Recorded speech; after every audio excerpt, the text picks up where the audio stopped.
우리 진주중앙교회가 오늘 우리 교회 생일은 내일이죠. 4월 15일. 오늘 하루 전날 100주년 생일을 맞이해서 하나님께 감사와 영광의 예배를 올려드립니다. 찬양도 했고 또 우리가 늘 고백하듯이 모든 것이 하나님의 은혜입니다. 제 입에 붙어있는 기도의 문구가 하나님의 은혜가 아니면, 하나님의 도우심이 아니면 저는 한순간도 살아갈 수 없습니다. 저는 이제 새벽 기도 1000마디, 이제 개인 기도하는 그 시간에 1000마디 기도가 항상 그거예요. 그래서 하나님 도와주셔야 됩니다. 힘 주셔야 됩니다. 저는 못합니다. 계속 그런 고백들. 제가 물론 제가 이제 목회한 지가 2003년부터 시작했으니까 20년을 조금 넘었는데, 그 목회를 하면 할수록 더 힘들고 더 어려운 것 같아요. 말씀을 전하면 전할수록 더 어렵고, 어제도 어떤 목사님하고 이렇게 얘기하면서 그런 고백을 했던 게, 진짜 아무 무탈하게 70년 정년을 은퇴하는 그런 목사님들 참 대단하시다. 그 목사님은 늘 편안한 일만 있었겠어요? 힘들고 어려운 그 모든 목회 과정 속에서 그냥 무탈하게 그냥 무난하게 사역을 마무리하고 은퇴하는 목사님이 정말 대단하다. 제가 이제 군대 갔을 때 2등병 때 그걸 느꼈어요. 병장들 보니까, 이제 곧 제대하는 분들 보니까 너무 대단한 거예요.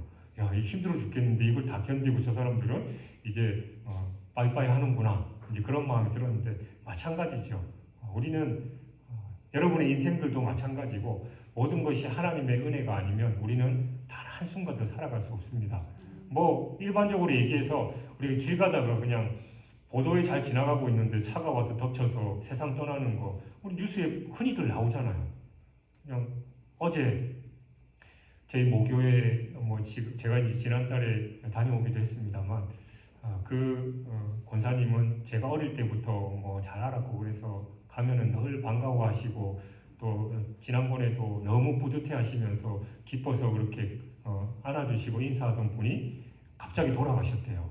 그러니까 노인 유치원 이제 다니시는데 연락도 없고, 그래서 보니까 이제 돌아가 계셔가지고 혼자 계시다가, 그러니까 우리의 인생은 어떻게 될지 모르는 겁니다. 어제 건강했던 사람이 오늘 갑자기 어떤 일을 당할지 모르는 그런 속에서 우리는 늘 하나님의 은혜를 구하며 살 뿐입니다. 하나님께서 이스라엘 백성들을 출애굽시키시면서 그걸 왜 출애굽의 역사가 있었는지를 기억하게 하시기 위해 유월절이라는 절기를 주셨고, 출애굽 후에 40년간 광야 생활을 기억하기 위해서 초막절이라는 절기를 주셨으며, 시내산에서 율법을 주신 것을 잊지 않도록 하기 위해서 오순절 절기를 지키도록 하셨습니다. 절기를 주신 하나님의 뜻이 그렇듯이 내가 누구인지를 확인하기 위해서 우리는 매주일 안식일을 지내고 있고, 땅에 쉼을 주는 안식년을 통해서 공급자이신 하나님을 확인시킴으로써 내 인생을 위해서 의지해야 할 대상이 누구인지를 확인하게 하셨습니다. 그리고 희년을 통해서 땅과 사람이 원래 소유지에게 돌아가도록 하여 내 삶의 주인이 누구신지를 분명하게 고백할 수 있도록 하셨습니다. 그러니까 모든 절기, 기념일은 그 의미와 목적이 있죠. 그래서 교회 창립 100주년을 맞이한 우리 교회 공동체가 우리에게 주신 그 두 번째 희년의 의미가 뭔지, 또 그 목적이 무엇인지를 우리가 정확하게 알고 또 새로운 100년의 역사를 달려나가야 하는 겁니다. 7일에 한 번 사람에게 안식을 주는 안식일의 개념은 이 7년에 한 번씩 땅을 쉬게 하는 안식년으로 발전됐고, 그리고 이 7년이 7번 되는 49년째 해에, 그 다음 해에는 사람과 땅에게 안식이 주어지는 희년으로 확장됐습니다. 그러니까 사람의 안식, 땅의 안식, 그 다음에 사람과 땅의 안식으로 이렇게 확장되는 겁니다. 안식일이 창조주 하나님, 구원자 하나님, 그리고 나의 하나님을 기억하고 안식하면서 거룩하게 지키는 날이라면, 안식년은 당신 자녀들의 필요를 채우시는 그 하나님을 기억하고 신뢰하면서 인간의 삶이 재물을 쌓는 일에 있지 않는다라는 것을 고백하는 때이며, 소유권을 포기하는 믿음을 실천해서 공평과 평등의 공동체를 회복하고 땅이 이 하나님 앞에서 안식을 누리는 그런 해입니다. 또한 희년은 하나님의 용서를 경험한 사람들이 그 용서를 통해서 자신에게 빚진 자들을 용서하고 토지를 원래 소유자에게 돌려주고 노예마저도 해방시켜 줌으로써 하나님께서 우리 소유물의 소유자이심을 선포하면서 그 소유권을 반납하는 축제이자 공동체 원형을 회복하는 기쁨의 해입니다. 희년은 공동체 가운데 하나님 나라의 회복을 이루시려는 하나님의 명령으로 주어진 겁니다. 예수님은 희년을 선포하시면서 당신의 공생애를 시작하셨어요. 그러니까 희년의 도래를 선포하실 때 오늘 희년장인 레위기 25장의 말씀이 아니라 예수님은 이사야 61장 1절 2절을 선포하셨습니다. 가난한 자에게 아름다운 소식을 전하고 마음이 상한 자를 고치며 포로된 자에게 자유를 선포하고 갇힌 자에게 해방을 선포하는 여호와의 은혜의 해라는 이 희년의 정신이 영성화된 표현을 사용하신 거예요.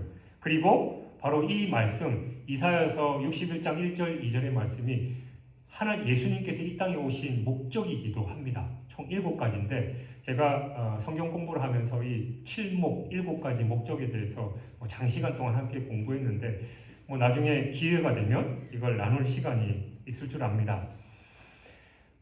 예수님의 이 가르침은 더 이상 50년마다 돌아오는 이 희년의 실천이 아니라 매일매일 마치 희년이 지금 선포된 것처럼 그 정신으로 살아가라라는 그 메시지인 거예요.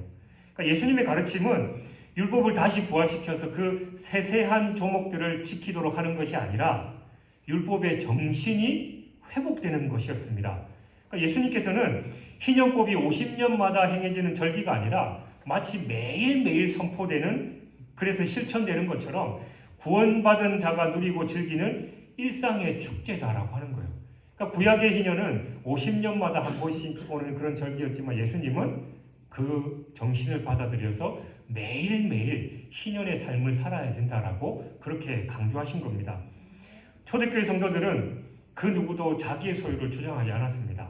이러한 소유권의 포기는 그들의 마음이 소유자 하나님에 대한 경외심으로 가득 채워져 있을 뿐만이 아니라 너희 몸을 하나님이 기뻐하시는 거룩한 산 제물로 드리라 하신 이 로마서 12장 1절 말씀처럼 우리가 드려야 할 이 영적 예배가 어떤 해야 하는지를 정확하게 표현하고 있습니다. 예배 회복은 희년 정신의 회복을 의미하고 성령 충만은 희년 정신의 충만함을 의미하며 성령 충만과 희년 정신의 충만은 초대교회의 참모습, 그러니까 성령의 역동성의 회복을 의미하는 겁니다. 그러니까 희년의 핵심은 토지 반환을 포함해서 기업의 회복과 노예 해방은 또 하나님께서 우리의 죄를 노예 상태에서 구원해내신 우리의 구원자이시고 주인 되심을 인정하고 그 주인께 경외와 또 사랑을 드리는 참된 예배의 회복입니다. 그래서 우리가 주일마다 강조하는 예배는 생명인 것이죠. 또한 그리스도의 오심, 고난, 부활, 승천 그리고 오순절 성령 강림을 이 성경적, 역사적 또 신학적으로 고찰해서 레위기 25장의 희년이 50년마다 실천되는 예법으로서의 효력을 잃고 날마다 실천되는 희년의 새 법으로 발전되었습니다. 아울러 오순절에 임하신 성령의 충만을 통해서 공동체 안에서 자신의 소유를 포기하고 자신을 부인하면서 용서를 실천하는 희년으로 시작되는 것을 보고 이웃의 필요를 보고 기꺼이 자신이 가진 그 모든 것을 내놓는 적극적인 긍휼의 실천이 바로 산제물로 드려지는 참 예배의 완성을 이룰 수 있습니다. 희년이란 안식년을 7번 지킨 다음 해, 곧 50년째 되는 해를 말하는 것으로서 종교력으로는 7월 10일, 그러니까 대속죄일로부터 1년간 지켜졌습니다. 그러니까 희년의 첫날, 곧 대속죄일에는 제사장들의 수양 후에 제사장들이 이 수양의 뿔로 만든 그 나팔을 불어서 온 세상 안식과 해방이 왔음을 이 온 세상에 안식과 해방이 왔음을 선포하는데 이 해에 이스라엘 백성들을 잃어버렸던 그 기업이 회복되고 종되었던 자들이 종에서 해방되어 자유를 누리고 또 빚이 있는 자들은 그 모든 빚을 탕감받을 수 있었습니다. 우리 주보 표지에 보면 나와 있죠. 그 나팔, 그런 나팔을 제사장들이 그 길이에 따라 또 절기에 따라 그 소리나 또 부는 나팔이 다르긴 했습니다만 그 나팔을 불었다라는 겁니다. 말하자면 희년은 총체적인 자유와 해방을 선포하는 해였습니다. 그런 의미에서 희년은 영적으로 볼 때 예수 그리스도 안에서 이 죄와 사망으로부터 해방과 구원을 선포하는 것을 상징합니다. 그러면 이제 이 희년의 규례를 기록하고 있는 오늘 본문이 구체적으로 우리에게 어떤 교훈을 주는지 우리가 말씀을 통해서 함께 은혜를 나누겠습니다. 9절 10절을 보면 하나님께서는 50년째 되는 해 7월 10일 그러니까 대속죄일을 희년의 시작으로 삼으라라고 말씀하셨습니다. 여러분, 하나님께서 그 해의 첫날을 희년의 시작으로 삼지 않게 하시고 대속죄일 그러니까 7월 10일에 희년의 시작으로 삼게 하신 그 이유가 뭐냐라는 거예요. 우리는 보통 1월 1일 시작되면 이제 새롭게 뭔가를 시작하잖아요. 근데 하나님은 한참 지난 7월 10일 그 대속죄일에 희년을 선포하고 그날부터 1년 동안 희년을 지내라라고 그렇게 명령하셨습니다. 여기에는 중요한 영적인 의미가 내포되어 있는데 희년은 이스라엘 민족에게 바로 자유와 해방을 가져다 주는 그런 날입니다. 따라서 희년은 이스라엘 민족에게는 아주 기쁜 날이었던 거죠. 바로 그런 기쁨의 소식을 백성들에게 알리기 위해서 제사장들은 그날에 나팔을 크게 불어서 희년의 도래를 알렸습니다. 그런데 하나님께서 그 희년을 대속죄일로부터 시작하라 하신 이유는 다른 게 아니라 우리에게 죄의 완전한 속죄가 선행되어야만 참된 해방의 은혜를 덧입을 수 있다라는 것을 보여주기 위해서였습니다. 우리가 죄를 완전히 씻음받지 않고는 결코 완전한 자유와 해방의 기쁨을 누릴 수 없습니다. 그런 의미에서 우리는 예수 그리스도 안에서만 참 자유와 해방의 날을 맞이할 수 있는 것이죠. 왜냐하면 예수 그리스도의 피만이 우리를 죄에서 깨끗하게 하실 수 있기 때문입니다. 이는 대속죄일의 속죄제물이 온 인류의 죄를 속하기 위해서 친히 속죄제물이 되사 십자가 제단에서 피 흘려 죽으신 예수 그리스도를 예표한다라는 게 더 분명해지는 겁니다. 그러므로 누구든지 이 죄와 사망의 얼굴에서 해방되어서 참된 자유와 천국의 안식을 누리고자 한다면 바로 이 예수 그리스도의 속죄의 피를 의지해야 한다는 거죠. 그래서 하나님은 바로 이 대속죄일에 희년을 선포하게 하신 겁니다. 그리고 희년의 자유와 해방의 은혜를 누리기 위해서는 우리가 이 죄악의 문제가 해결되어야만 된다는 걸 강조하시는 것이죠. 그리고 9절에 보면 하나님께서 희년이 시작되는 날에 나팔을 불 때 전국에서 일제히 크게 불라라고 말씀하셨습니다. 희년은 이 종되었던 자가 해방되고 각자의 기업이 회복되는 해잖아요. 한마디로 희년은 이스라엘 백성에게 말할 수 없는 기쁜 해였습니다. 하나님께서 바로 그러한 희년의 첫날에 나팔을 불라라고 하신 것은 그런 기쁨, 해방과 축복의 해가 돌아왔다라는 걸 온 백성에게 알리기 위함이었습니다.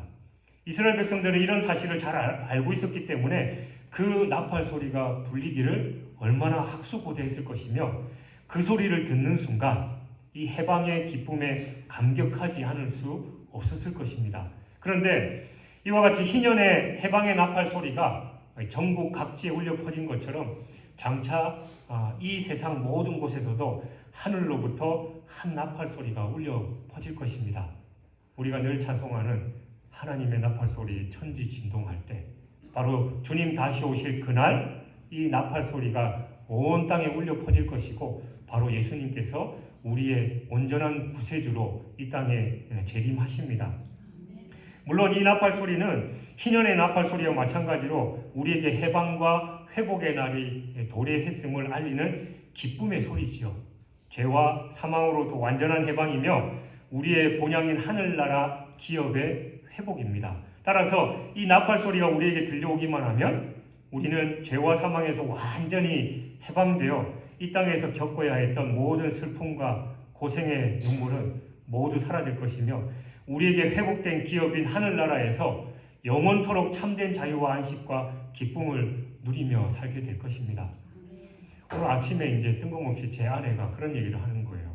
그러니까 뭐 우리는 노후 준비에 대해서 뭐 그렇게 하고 있냐, 뜬금없이 그 얘기를 하면서 간혹 이제 어떤 목사님들이 목회자들이 노후 준비를 제대로 안 되고 또 교회가 어려우니까 은퇴하고 나서 그 삶이 너무 힘들어가지고 힘들어하는 그런 뭐 영상이나 이런 걸 봤다, 이제 그런 얘기를 하더라고요.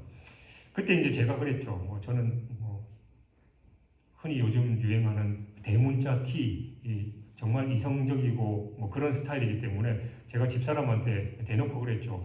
아니 그런 목회자들 나는 잘못됐다고 본다. 그래 뭐 교회 상황이 어떻든지 간에 본인이 은퇴하고 나서 힘들고 어려울 수는 있다. 근데 그것조차도 내가 그 속에서 힘들어하고 어려워하는 게 아니라 하나님의 뜻인 걸 알고 또 그게 내 사명인 거 알고 그걸 기뻐해야 되는 거 아니냐. 그래 못 먹고 병들어서 내가 평생 동안 하나님께 헌신하고 또 하나님 나라를 위해서 그렇게 봉사했는데 하나님 내 꼴이 이게 뭡니까? 나 잘되게 해주셔야죠. 그렇게 따지는 그 마음 자체가 나는 잘못됐다. 그래서 저는 뭐 예전에도 여러분들께 고백한 적도 있지만 하나님 뭐 제 모습이 지금보다 더 상황이 안 좋아지고 제 경제적인 형편이나 건강이나 이런 게 다 안 좋아지더라도 저는 그 상황 속에서 하나님께 찬양하고 경배할 수 있는 그런 삶을 살게 해주십시오. 그런 기도를 늘 합니다. 마찬가지죠. 여러분 부자와 거지 나사로 얘기 잘 아시잖아요. 결국 부자는 이 땅에서 호의호식하는 것 같았지만 저 영원한 천국에서는 뜨끈뜨끈한 곳에 가 있을 수밖에 없었습니다. 물 한 방울이 갈급해서 아버지 아브라함이여 저 거지 나사로를 보내가지고 우리 가족들을 이곳에 안 오게 해주십시오라고 했지만 결국은 그건 불가능했죠. 거지 나사로는 개가 자기의 헌대를 앓는 비참한 삶을 살았지만 저 영원한 곳에서 안식을 누릴 수 있었어요. 여러분 교회 다니고 신앙생활 잘하면 복 받는 것도 맞아요. 그러나 이 땅에서 복 못 받을 수도 있습니다. 우리가 그걸 분명히 알아야 돼요. 우리가 신앙생활 제대로 하고 열심히 하는 것 같은데 왜 나한테 어려움이 있고 물질적으로 힘들고 나는 왜 이렇게 고통 가운데 거하지? 그럴 때 우리의 고백은 하나님은 완전하십니다. 욥이 했던 것처럼 하나님은 실수하지 않으십니다. 그래서 나는 하나님을 찬양할 뿐입니다. 그런 고백이 있어야 돼요. 죄송한 표현이지만 이 땅에서 우리가 안 될 수도 있습니다. 그러나 저 천국에서 마지막 온전한 천국 나팔 소리가 들려올 때 우리는 저 천국에서 기쁨과 안식을 누리는 거예요. 그럼 이 땅에서 이 고통과 괴로움들은 모든 게 사라지고 이 이스라엘 백성들이 힘들고 어려운 상황 속에서 모든 게 새로워지는 희년의 나팔 소리만 간절히 기다렸던 것처럼 우리도 이 땅에서 힘들고 어려운 삶을 살고 계십니까? 뭐 하나님께서 은혜를 주셔서 또 그런 삶을 회복시켜 주시면 감사하지만 그리 아니하실지라도 우리 속에 하나님의 신실하심, 하나님의 완전하심을 인정하면서 마지막 때 주님 다시 오실 그 나팔 소리를 고대하고 사는 사람은 정말 행복한 삶일 줄 믿습니다. 그리고 9절에서 볼 수 있듯이 희년이 도래한 대속죄일 아침에는 이스라엘 전 진영의 나팔 소리가 크게 울려 퍼졌습니다. 바로 자유를 선포하기 위한 그런 나팔이었어요. 그러니까 종들이 해방되어서 자유를 얻을 수 있게 되었음을 알리기 위한 거였어요. 그러니까 제사장들은 바로 이 기쁨의 소식을 온 백성들에게 알리기 위해서 희년이 도래한 날 아침에 일제히 나팔을 불어야 했습니다. 마찬가지로 우리가 베드로전서 2장 9절에 뭐라고 하고 있습니까? 우리는 왕같은 제사장입니다. 이 세상에 물질적으로 풍요하고 또 인간관계에 있어서 쾌락 속에서 잘 먹고 잘 사는 것이 최고인 양 저렇게 모르면서 열심히 죽음을 향해서 달려가고 있는 그 자들에게 예수 그리스도의 희년의 날이 선포되었음을 우리는 알리고 나팔을 불어야 할 사명이 우리에게 있다라는 거예요. 그래서 우리는 왕같은 제사장입니다. 여러분의 믿지 않는 가족들에게 또 친지들에게 또 방황하고 있는 이웃들에게 이 세상이 다가 아니라 저 영원한 나라가 있음을 알고 희년의 나팔을 강력하게 불어야 하는 게 우리의 사명이에요. 그러니까 우리는 그 주님 다시 오실 그 희년의 나팔 소리를 강구할 뿐만이 아니라 고대할 뿐만이 아니라 이 땅에서 희년의 참된 의미를 세상에 증거하는 제사장의 사명이 있다는 우리가 기억하고 우리의 그 사명을 잘 감당하는 저 여러분이 되시길 주님의 이름으로 축원합니다. 그리고 11절에 보면 하나님께서는 이스라엘 백성들로 하여금 안식년과 마찬가지로 희년에는 경작과 수확하지 못하도록 금지시키셨습니다. 이것은 이스라엘 백성들을 노동으로부터 해방시키고 그들에게 안식을 주기 위한 거였어요.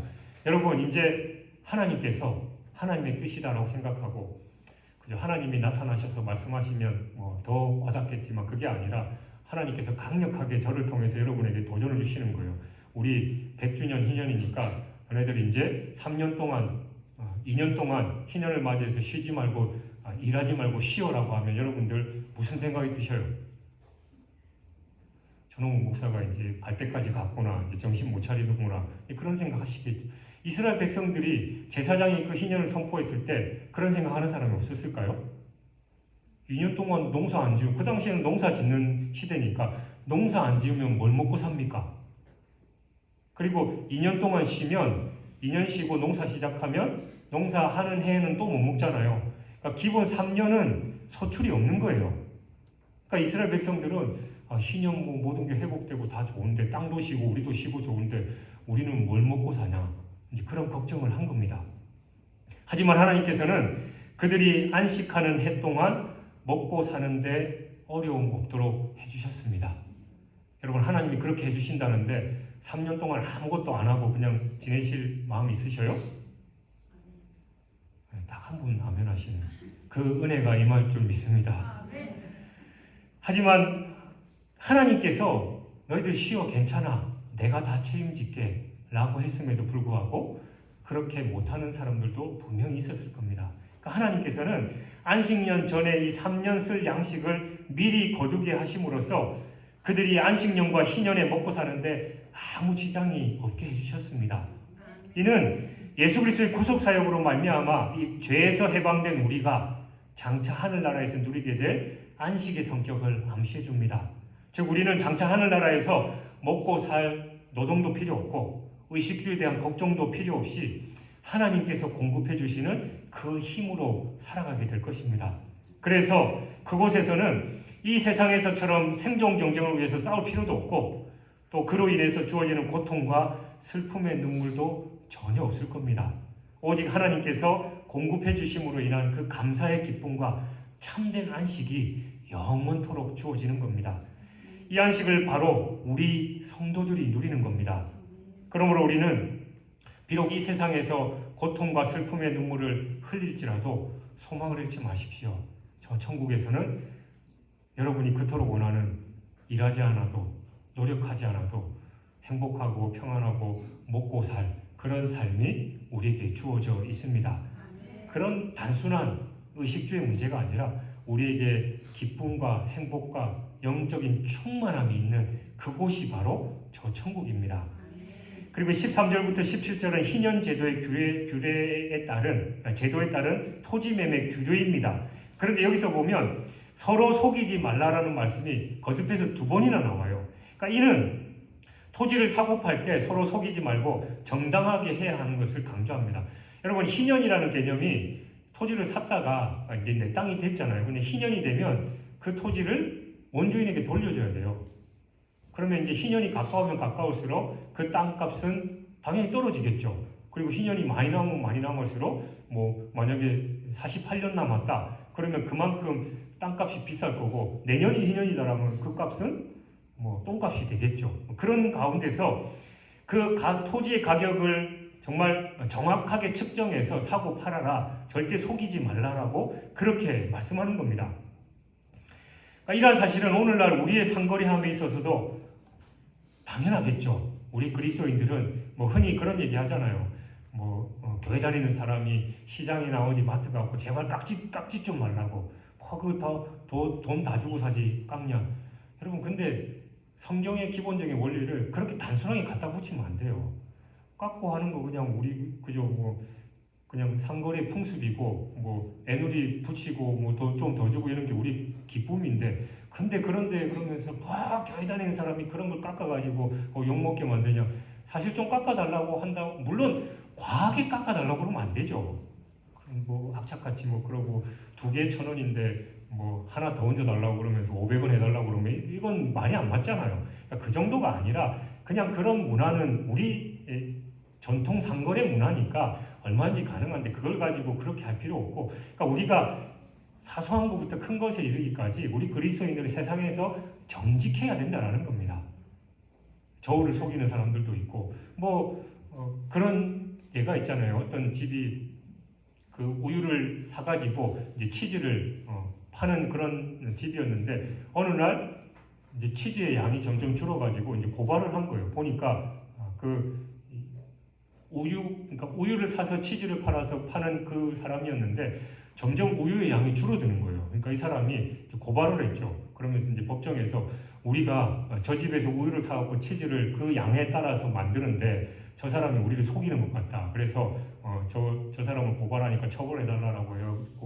이제 재판 앞에 섰는데 판사가 물어보니까 그 우유를 파는 사람에게 당신은 어떤 기준으로 그 양을 측정하길래 저 사람을 속여서 치즈를 만드는데 그렇게 어려움을 겪게 했느냐라고 그렇게 물어보니까 그 우유 파는 사람이 하는 말이 우리는 저 집 치즈를 기준으로 우유의 양을 측정합니다 라고 했다라는 겁니다. 무슨 말인지 못 알아들으시겠어요? 결국은 이 치즈 파는 사람이 치즈의 양을 속여가지고 팔았는데 자기가 우유의 양이 적다라고 고발을 했는데 알고 보니까 이 우유 파는 사람은 요 치즈집의 그 양을 우유의 양으로 했다라는 거예요. 그러니까 이 치즈가 1kg 500g짜리를 팔면서 400g으로 양은 속이고 500g으로 팔았다는 거죠. 그러니까 이 우유집은 요 치즈를 500g짜리를 샀는데 결국은 400g을 그 치즈 파는 사람이 받았을 거 아니에요. 저 예화하다가 이렇게 다 자세하게 설명한 적도 처음인데 어쨌든 자기가 원래는 속여놓고 다른 사람 탓을 했다라는 거죠. 그러니까 우리 그리스도인의 삶에서 정직해야 됩니다. 다른 사람을 속이는 거 물론 그것도 우리가 정직하게 살아야 되겠지만 하나님이 보고 계셔요. 하나님 우리의 머리털까지 세시고 우리의 중심을 알고 계십니다. 그 하나님 앞에서 우리는 거룩해야 될 줄 믿습니다. 그리고 18절 19절을 보면 하나님께서는 이스라엘 백성들에게 당신의 법도와 규례를 지켜서 행하면 가나안 땅에서 안전히 거하며 그 땅의 산물을 배불리 먹게 될 것이다 라고 말씀하셨습니다. 이는 이스라엘 백성들이 하나님의 법에 순종하면 하나님께서 약속하신 복을 받게 될 것이다 라는 그런 의미입니다. 그러나 또한 이는 역으로 만약 그들이 하나님의 법에 순종하지 않는다면 하나님께서 약속하신 복을 받을 수 없고 오히려 저주를 받게 될 것이다 라는 그런 의미도 내포되어 있습니다. 실제로 모세는 신명기에서 하나님의 명령을 듣는 자들은 복을, 그리고 하나님의 명령을 듣지 않고 다른 신을 따르는 자들은 저주를 받게 될 것이다 라고 거듭해서 강조했습니다. 이처럼 하나님의 백성인 우리에게 있어서 하나님의 법에 대한 준수 여부가 바로 화와 복의 기준이 되는 겁니다. 그래서 시편 기자들은 시편 1편부터 뭐라고 합니까? 복 있는 사람은 오직 여호와의 율법을 즐거워하여 그 율법을 주야로 묵상하는 자다라고 말씀하고 있고 128편 1절은 여호와를 경외하며 그의 길을 걷는 자가 바로 복 있는 자다라고 말씀하고 있습니다. 그런가 하면 사무엘 선지자도 그리고 사도 바울도 각각 불순종과 관련해서 사무엘상 12장 15절에서 너희가 만일 여호와의 목소리를 듣지 아니하고 여호와의 명령을 거역하면 여호와의 손이 너희의 조상들을 치신 것 같이 너희를 치실 것이라. 데살로니가 후서 1장 8절에서 하나님을 모르는 자들과 우리 주 예수의 복음에 복종하지 않는 자들에게 형벌을 내리시리니. 여러분, 하나님의 말씀에 순종하는 자는 복을 받고 불순종하지 않는 자는 저주와 형벌을 받는다. 이건 신구약 그리고 예나 지금이나 기독교 진리의 기독교 신앙생활의 진리입니다. 우리가 하나님의 말씀에 온전히 따르는 게 복이에요. 근데 하나님 말씀대로 살지 않으면서 내가 복받지 못한다라고 넋두리하고 또 불평불만하는 건 당연히 잘못된 거죠. 우리 아이들이 가끔 그래요. 공부는 지가 안 하면서 성적 제대로 안 나왔다고. 제가 죄송한 말씀이면 늘 그런 얘기 하잖아요. 다이어트 하는 사람 다이어트 방법을 몰라서 못합니까? 죄송합니다만 자기가 운동 안 하고 음식을 절제 안 하니까 그렇잖아요. 근데 알면서 해야지만 되는 겁니다. 신앙생활도 마찬가지예요.